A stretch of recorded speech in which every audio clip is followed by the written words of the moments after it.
கடகராசி கும்பலக்கணம் ஆகி நட்சத்திரம் இப்போ கடகராசிக்கு வந்து இன்றைக்கி எப்படின்னாட்டா 8ஆம் இடத்துல அஷ்டமி சனி நடக்குது. அஷ்டமி நடக்கிறதுனால எப்படின்னாட்டா 2 வருஷத்துக்கு கிரகுது. 2 வருஷத்து கிரகங்கிறது இப்போ வந்து ஆரம்பித்து இன்றைக்கி ஒரு 3 மாதம் 4 மாதம் ஆகுது. ஆமாம், அது வந்து எப்படின்னாட்டா 1.25 வருஷம் வரைக்கும் கொஞ்சம் முன் பேசத்தை கொடுப்பேன். அடுத்து இந்த ஒரு வருஷம் போயிட்டா வந்து பின்னாடி நல்ல நற்பலன்னு கொடுப்பேன். இப்போ எடுத்து முன்னாடி இடையற்ற குடும்ப பிரச்சனை, உடல் நலம் பாதிக்கிறது, இந்த மாதிரி சில விஷயங்களை குடும்பத்தில் மன வருத்தம், வறுமையும் துன்பத்தையும் நிம்மதி இல்லாமல் கொடுக்கக்கூடிய சூழ்நிலை இருந்துட்டு இது எப்படின்னா இந்த மார்ச் 15 தேதிக்கு மேலே கொஞ்சம் மாறும். ஏன்னு கேட்டால் இது குருவாருடைய ஆதிக்கம் வருது.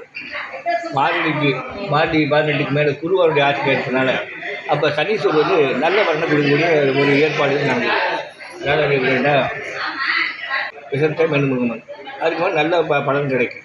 இப்போ வந்து என்னட்டா இருக்கிற இடம் இது வரைக்கும் இன்றைக்கி ஒரு லக்கணாதிபதியே சனினால தான் கொஞ்சம் ரொம்ப பாதிப்பு இல்லாமல் இருக்குது.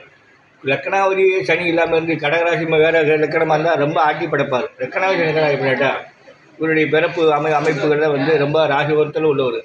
அதாவது இப்போ தற்பொழுது கடகராசிக்கு 6ஆம் இடத்துக்கு லக்கணத்துக்கு 6 குடைவன் எதிரி. லக்கணத்துக்கு 6 குடைவனே ராசியாதிபதி அதனால் வந்து கஷ்டத்தையும் நஷ்டத்தையும் மன வருத்தத்தையும் வறுமையும் கொடுத்துக்கிட்டே பார்ப்பேன். மார்ச் 18க்கு மேலே கொஞ்சம் நிம்மதி கிடைக்கும். சரியா?